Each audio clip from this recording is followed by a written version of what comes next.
Vamos a seguir con nuestro estudio que tiene que ver con las preguntas y respuestas del Catecismo Mayor, y hemos entrado en el tema en los temas que tienen que ver con la palabra del Señor, con la Escritura.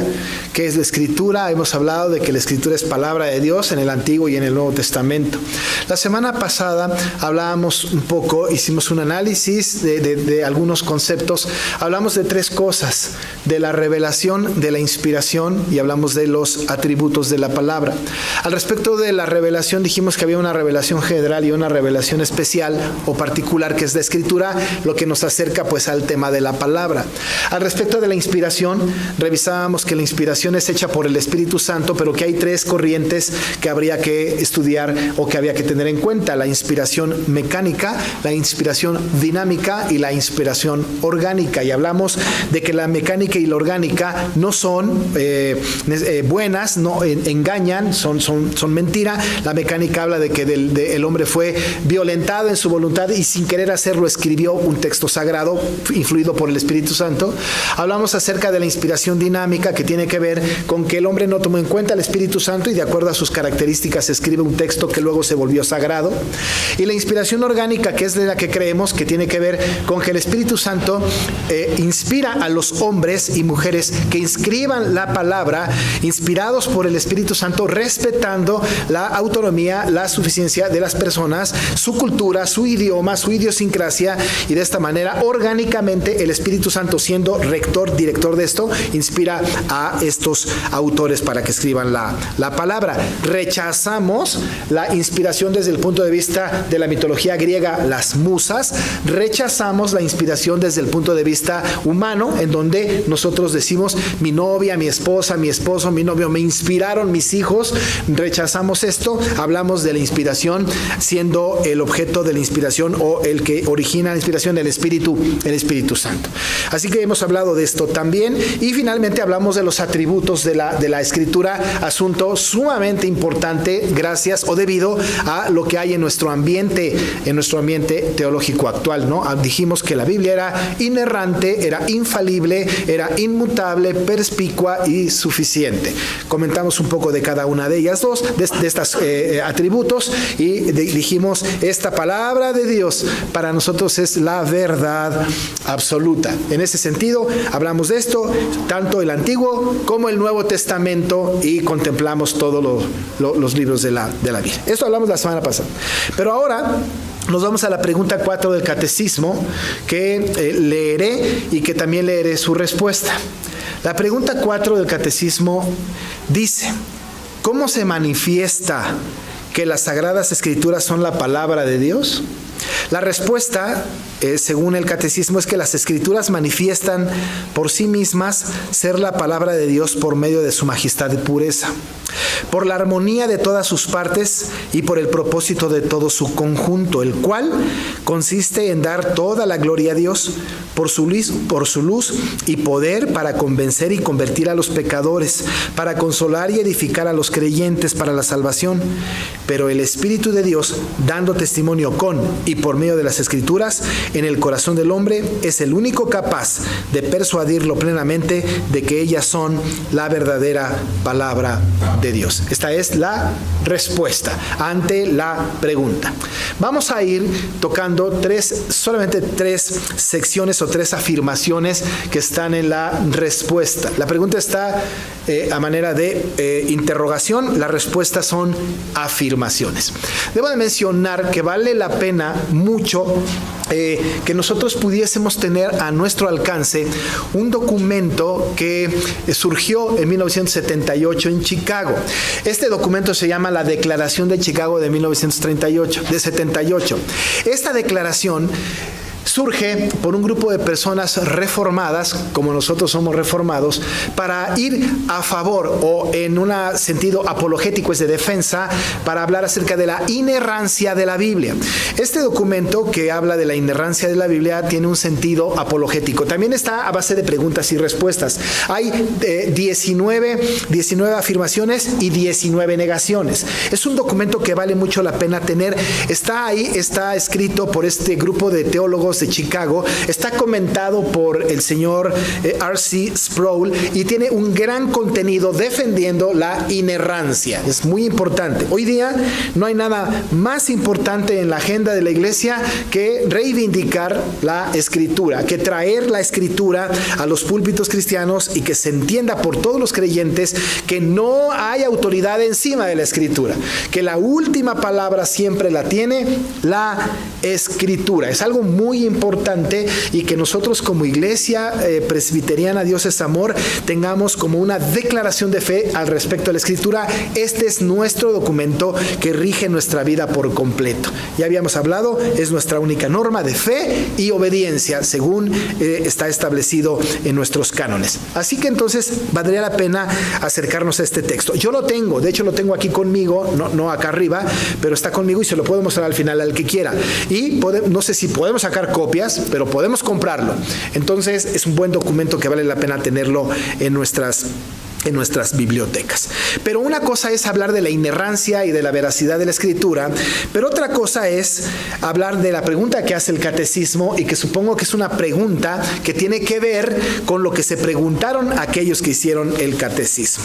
Y seguramente recibieron algunas preguntas al respecto. Alguien habrá preguntado, entonces, ¿cómo se manifiesta que las Sagradas Escrituras son la palabra de Dios? ¿Quién dice que la Escritura es la palabra de Dios?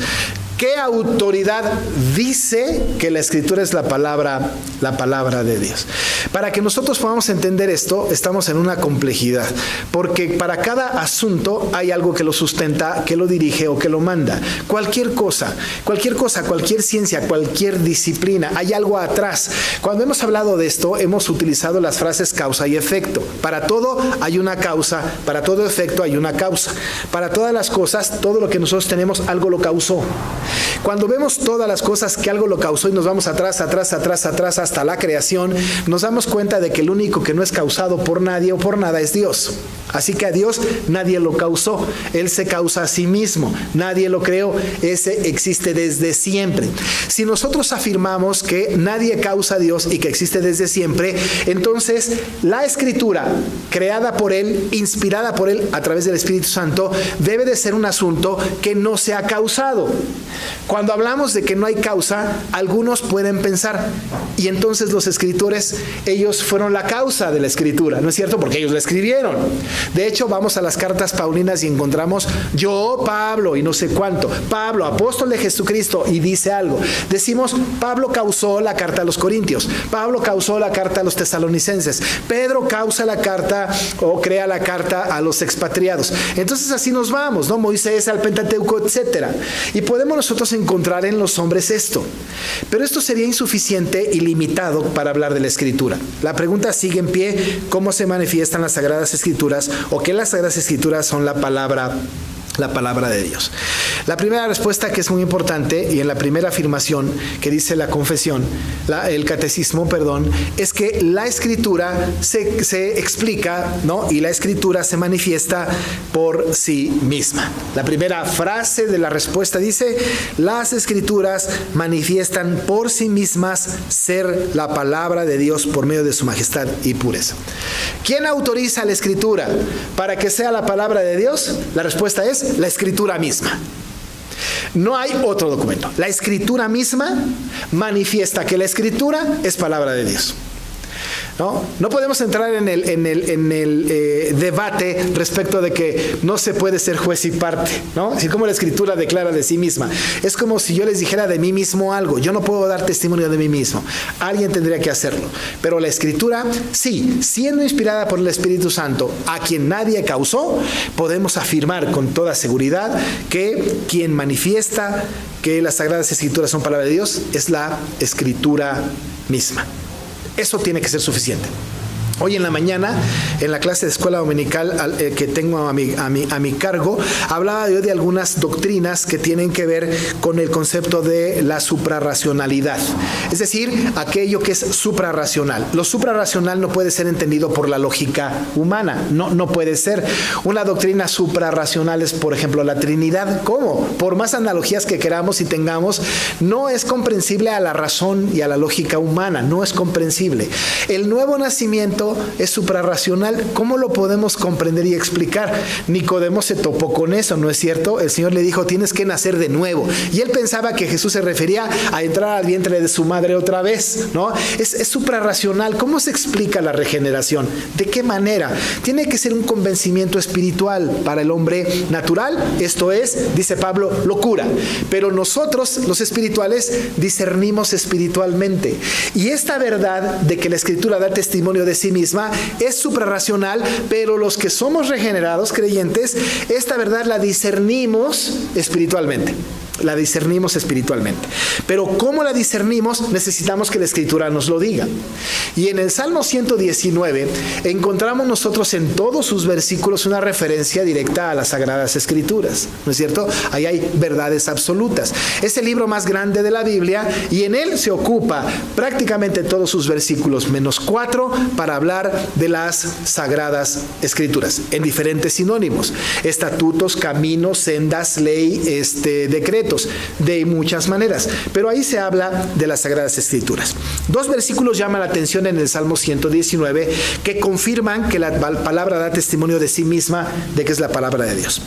El versículo 18 del Salmo 19 es un ejemplo de esto, porque habla de la ley del Señor como maravillosa, ¿no? Dice, abre mis ojos y miraré las maravillas de tu ley. Da testimonio de que solamente a través de la maravillosa ley o las maravillas de la ley del Señor, nuestros ojos pueden ser abiertos, espiritualmente desde luego. Y el versículo 89, que es sumamente contundente, del Salmo 119, dice, para siempre, oh Jehová, permanece tu palabra en los cielos. Es decir, hay un testimonio fehaciente de que la palabra está diciendo de sí misma que es permanente y que permanece para siempre en los cielos. Esta palabra en el Antiguo Testamento está no solamente en estos textos, en muchos más, comprobando de sí misma que es la palabra del Señor. Isaías dice que esa palabra Dios la envía y siempre hace lo que Él quiere que haga. Esta palabra es viva y eficaz. Esta palabra es como una espada. Esta palabra es la palabra que alumbra nuestro camino. Esta palabra da testimonio por sí misma de ser la palabra del Señor. En el Nuevo Testamento tenemos el texto por excelencia. Uno de ellos acabamos de leerlo aquí en Hebreos 4, pero el otro tiene que ver con lo que Pablo le dijo a Timoteo y que hemos leído con recurrencia. Toda la Escritura es inspirada por Dios y útil. Así que tenemos un testimonio de la misma palabra que nos habla de la palabra misma. Hay una condena al final y con la condena está explícita también, ¿no?, de alguna forma, la autoridad de testimonial de la palabra hacia la palabra. Dice Juan que nadie le quite, y cualquiera que le quite, ¿no? Así, no hay manera de añadirle, no hay manera de quitarle ni una jota ni una tilde. Esa aseveración hace que nosotros comprendamos que la palabra de sí misma dice, soy la palabra de Dios. La primera afirmación de la confesión nos dirige hacia este punto. Ella dice, las Escrituras manifiestan por sí mismas ser la palabra de Dios por medio de su majestad y pureza. Pero contraparte, ¿no?, tenemos en el mundo moderno hoy corrientes que nos están hablando de que la palabra no puede dar testimonio de sí misma. Y todo el concepto de la alta crítica y de la teología liberal está apuntando hacia el desprestigio, no de toda la Biblia, pero de alguna de sus partes. Cuando estoy hablando de que la teología liberal está tratando de desvirtuar algunas de sus partes, ¿no?, dicen, no en su totalidad es inspirada, no en su totalidad es inerrante, sino solo en sus partes, están haciendo que la Biblia no sea perfecta. Están haciendo que la Biblia no sea la palabra completa del Señor. Y de esta manera tenemos parte de este grupo de personas que hay que tener cuidado con ellos, que dicen, por ejemplo, que Moisés no es autor del Pentateuco, que ahí no hay inerrancia. Están diciendo también que Pablo es misógino. Dicen también que Isaías no es el autor de su propio libro. Dicen también, y tienden a hacer esto, que el libro de Oseas es una alegoría. Así que entonces empiezan a quitar partes de la Escritura y dicen, esto no está inspirado, esto sí está inspirado. Cuando hablamos, y el catecismo habla de esta verdad, de que esta Biblia se manifiesta ser la palabra por sí misma, estamos hablando de que toda la Biblia, en todas sus partes, desde el principio hasta el final, toda es palabra de Dios. Y no se le debe de quitar y no se le debe, por supuesto, añadir. La teología liberal busca desviar nuestra atención a decir algunas partes sí, otras partes no. Y ellos, de manera deliberada, han decidido qué partes sí y qué partes no, como haciendo la función del Espíritu Santo. Así que hay que tener cuidado con esto. Nosotros afirmamos que las Escrituras manifiestan por sí mismas ser la palabra de Dios por medio de su majestad y pureza, y en todas sus partes. Y eso nos lleva a la segunda afirmación. Debemos considerar, ¿no? La segunda afirmación dice que debemos considerar que cuando se habla de esto, se habla de la armonía de todas sus partes. De hecho, la respuesta continúa diciendo, las Escrituras manifiestan por sí mismas ser la palabra de Dios por medio de su majestad y pureza, y añade, por la armonía de todas sus partes y por el propósito de todo su conjunto. Estamos hablando de la armonía de todas sus partes. Johannes Vos, que es un comentarista del Catecismo Mayor muy serio al que hay que atender con seriedad, dice literalmente, la armonía de todas sus partes significa A, que no hay contradicciones reales en la Biblia. B, que todas las partes de la Biblia forman una unidad, un organismo, un todo armonioso y no una mera colección de escritos separados con ideas y puntos de vista diversos. Esta hermosa armonía de las distintas partes de la Biblia es una evidencia de que detrás de todos los escritores humanos hubo un autor divino, el Espíritu de Dios, controlándolos en todo para producir esta unidad armónica. No hay contradicción y están involucradas todas sus partes. Pero la pregunta que surge es ¿cuáles son todas sus partes? Y aunque usted no lo crea, ha habido una gran controversia respecto de cómo está conformada la Escritura que es inspirada por el Espíritu Santo. ¿Cómo están conformadas sus partes? Nosotros podemos resolverlo muy fácilmente desde el punto de vista general diciendo en el Antiguo y en el Nuevo Testamento, y quizá con eso pudiésemos arreglar el asunto con alguien menos exigente. Pero si nos demandaran razón alguien más capaz y nos dijera cómo está constituida entonces, cuáles son las partes armónicas, casi tendríamos que decirles nosotros el canon bíblico. Pero eso ha tenido grandes problemas porque el canon bíblico ha estado en las manos y en el debate de diferentes organismos. La Iglesia Católica Romana, ¿no? Este grupo católico romano, habla de un cierto número de libros que ellos dicen que son inspirados y que conforman armoniosamente la Escritura. Pero ellos han incluido dentro del canon o su propio canon bíblico libros como Macabeos, como Judith, como Tobías, como Jeremías, como Sabiduría, como algunos añadidos a Isaías y algunas otras cosas. La Biblia Católica Romana entonces tiene más libros. Sin embargo, cuando nosotros nos acercamos a la palabra y atendiendo la razón bíblica, y a partir de aquel concilio de Trento hace muchos años que establece el canon bíblico, creemos nosotros que cuando se habla de la totalidad de las Escrituras solamente estamos hablando de 39 libros del Antiguo Testamento y 27 del Nuevo Testamento. Solamente.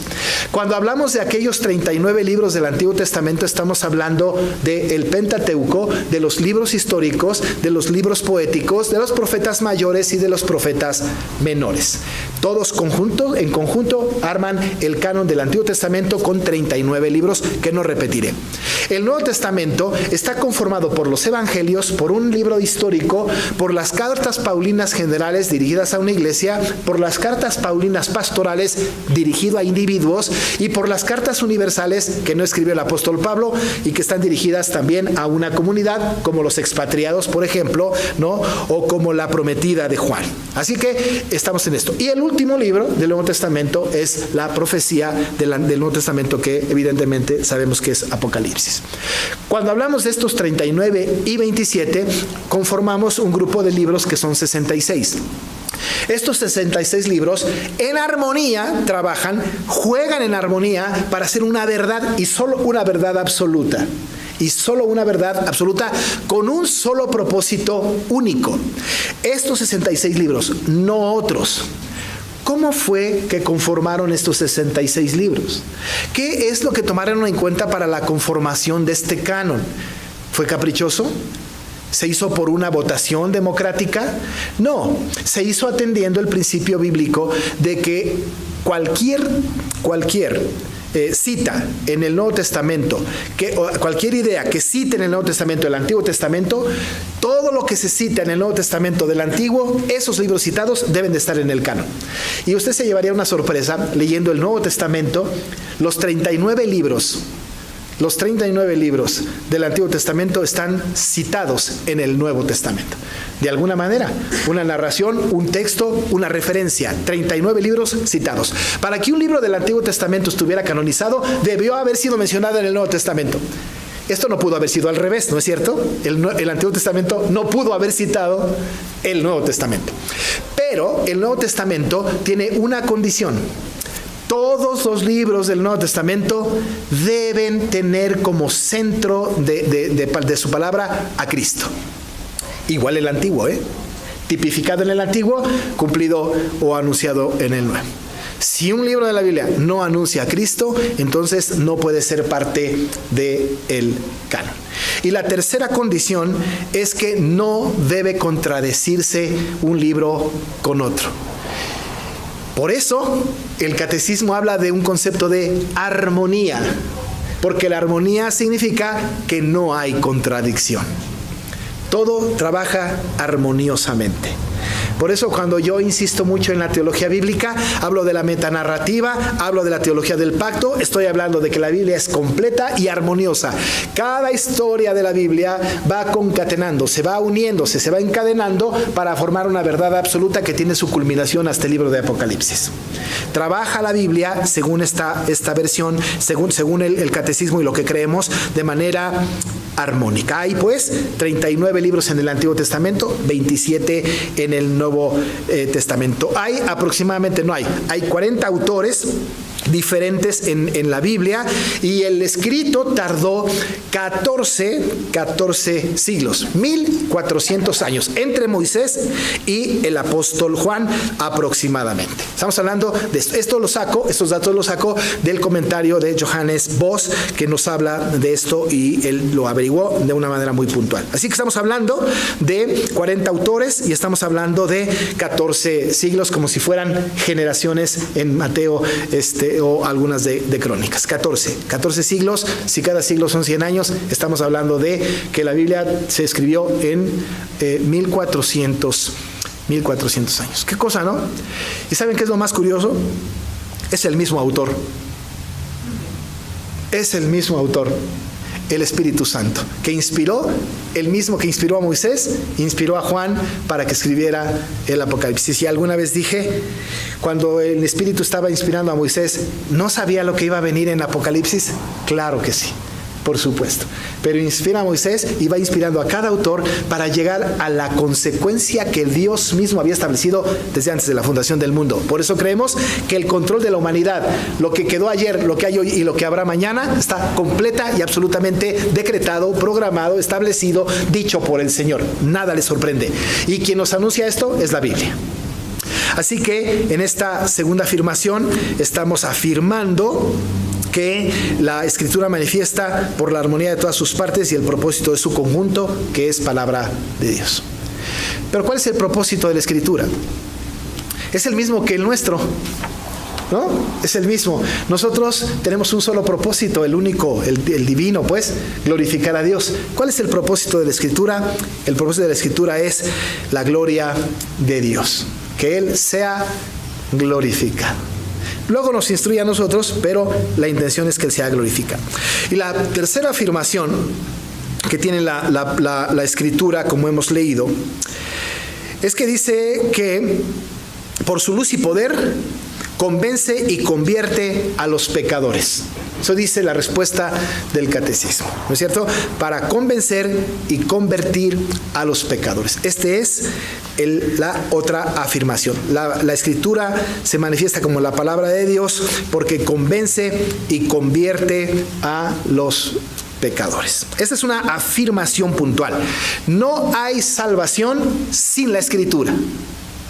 Y aquí afirmamos, y también lo afirman a los comentaristas del catecismo, y cuando yo lo he dicho, lo tomo de ahí. Ahí afirmamos, por ejemplo, que el testimonio personal no convierte a nadie. A veces decimos, es que yo no sé predicar el evangelio, yo no sé la Biblia, ¿qué hago, pastor? Y el pastor le dice, mira, tú solo con tu testimonio, ¿no? Tu testimonio va a modificar la vida de tu esposa, de tu esposo, de tu amigo, de tu compañero. Quiero decir que no es así. El testimonio personal no convierte el alma. El testimonio personal no dirige a Cristo. Puede ser útil. De hecho, es útil, pero no es lo determinante para que una persona se salve. Desde luego que nosotros pensamos que ser elegido es principal, ¿no es cierto? Pero ¿cuál es el recurso del Señor para sus elegidos? La Escritura.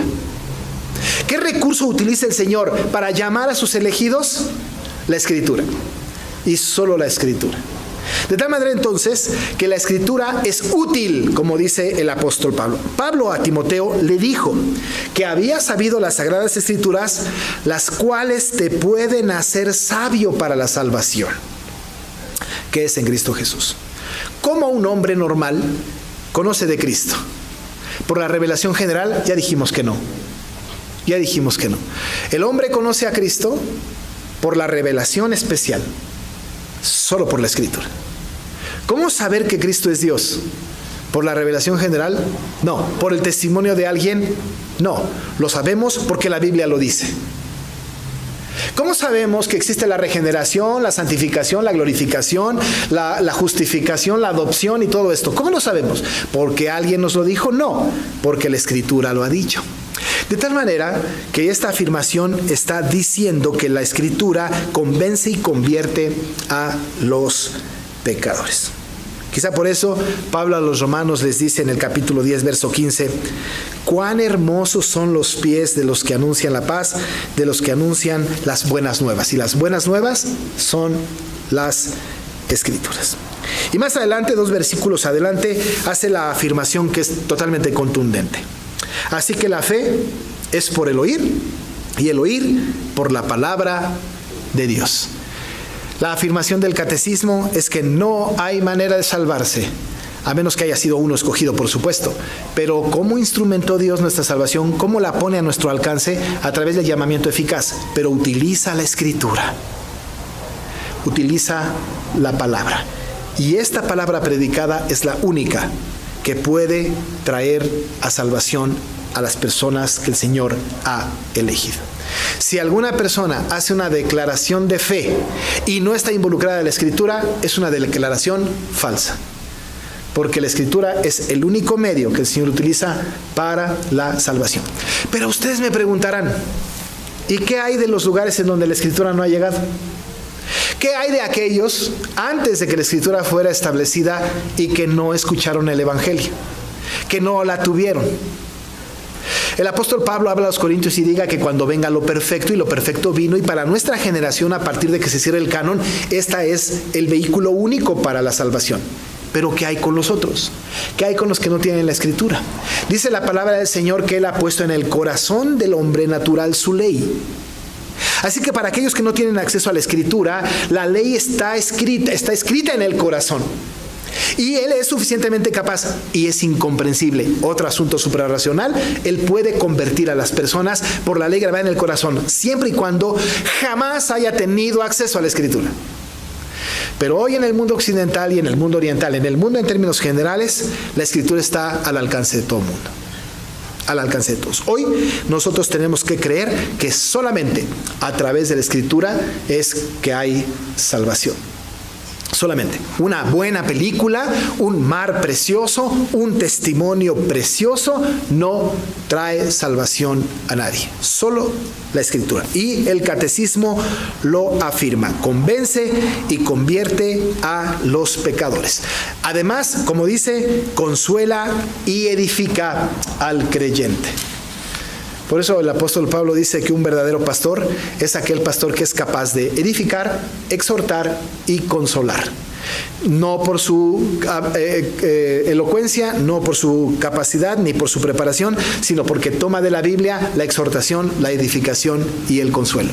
El único documento que puede exhortar, consolar y edificar es la Escritura. Solamente. Ayer tuvimos una reunión del presbiterio y una persona dijo: la única manera que hay para que tal o cual persona cambie es que lo mandemos con un psicólogo. Y yo dije, si mandamos a alguien con el psicólogo, estamos negando la suficiencia de las Escrituras. Porque si la Biblia no es suficiente, negamos su inerrancia, su infalibilidad, su inmutabilidad, su suficiencia, su perspicuidad. El único que puede hacer sabio al sencillo, el único que puede modificar el corazón del hombre, el único que puede moldear la mente y el corazón del hombre es la Biblia. Ir a otras disciplinas para lograr esto es negar la suficiencia de la palabra. El único que puede consolar, exhortar y edificar es el Espíritu Santo a través de la Escritura. Y no se me entienda mal, creo en las disciplinas, en los médicos, creo, pero los médicos del cuerpo, no los médicos del alma. El único médico del alma es Cristo a través de la Escritura. O si tiene usted una gripa, vaya al doctor. Si hay falta líquido en el cerebro, hay algún asunto emocional que causa del cuerpo, hay que ir con un psiquiatra.